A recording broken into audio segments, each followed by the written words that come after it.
বন্ধুরা, শীত কিন্তু অনেকটাই বেশি পড়ে গেছে। খুব সাবধানে থাকুন। শৈত্য প্রবাহ হতে পারে। শীতের সাথে সাথে হাওয়া বইবে, এটা আবহাওয়া অফিস বলছে।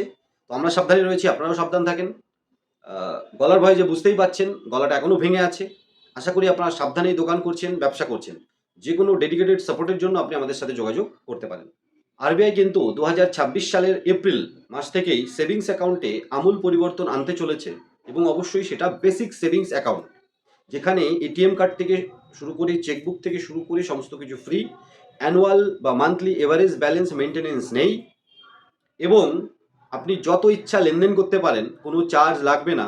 সেটা ফিজিক্যাল হোক বা ডিজিটাল, এরকমটাই আরবিআই চাইছে। ব্যাংক কতটা ইমপ্লিমেন্ট করবে তার উপরে অবশ্যই আরবিআই নজর থাকবে, আমাদের নজর থাকবে, আমরা আপনাদের ইনফরমেশন দিতে থাকবো। কোশ্চেন হচ্ছে, এই নিউজটা আমরা শর্ট ভিডিও নিয়ে এসেছি এবং বিভিন্ন জায়গায় আপনারা শুনতে পাচ্ছেন। এখানে বিভিন্ন মানুষ কমেন্টস করছেন, এবং আমাদেরও কোশ্চেন যে যারা existing customer normal savings account belong করেন, এটিএমে চার্জ দিচ্ছেন, চেকের জন্য চার্জ দিচ্ছেন, মান্থলি এভারেজ ব্যালেন্স মেনটেনেন্স করছেন, তারা কিভাবে বেসিক সেভিংস অ্যাকাউন্টে কনভার্ট হবে এবং তার কি সুবিধা অসুবিধা আছে। আজকের ভিডিওটা তাই নিয়ে। প্রাইভেট হোক বা public sector bank, payment bank হোক বা স্মল ফাইন্যান্স ব্যাংক, যদি আপনার কোনো সেভিংস অ্যাকাউন্ট থেকে থাকে, কারণ বেসিক সেভিংস অ্যাকাউন্ট কিন্তু একজন মানুষের একটাই থাকবে সমস্ত ব্যাংক মিলে। সেভিংস অ্যাকাউন্টের কিন্তু এই মেকানিজম নেই। সেভিংস অ্যাকাউন্ট আপনি 2-4-5টা আপনি খুলতে পারেন আলাদা আলাদা ব্যাংকেও। বেসিক সেভিংস অ্যাকাউন্ট, যদি আপনি নর্মাল সেভিংস অ্যাকাউন্ট থেকে বেসিক সেভিংস অ্যাকাউন্টে আসতে চান, তাহলে আপনাকে ব্যাংকে গিয়ে অ্যাপ্লাই করতে হবে যে আমার নর্মাল সেভিংস অ্যাকাউন্টটাকে আপনি বেসিক সেভিংস অ্যাকাউন্টে কনভার্ট করতে চাই।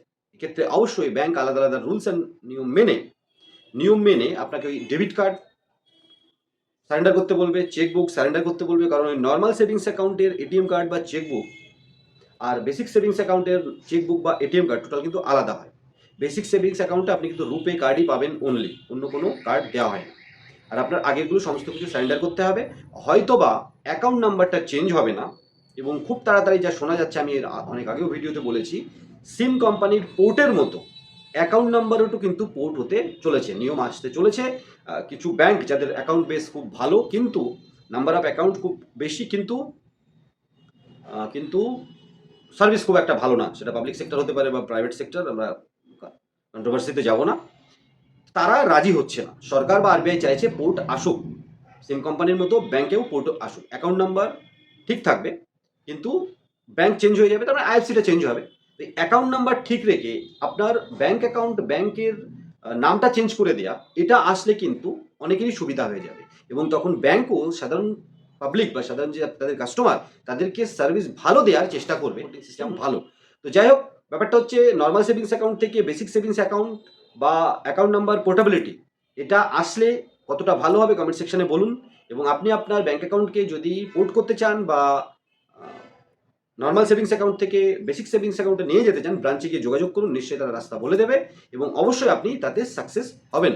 তারপরেও যদি কোনো কোশ্চেন থাকে আমাদের কমেন্ট সেকশনে করুন, আমরা উত্তর দেওয়ার চেষ্টা করবো কমেন্টসেই। প্রয়োজন হলে ভিডিও বানিয়ে আপনাদের সাথে ডিসকাস করার চেষ্টা করবো।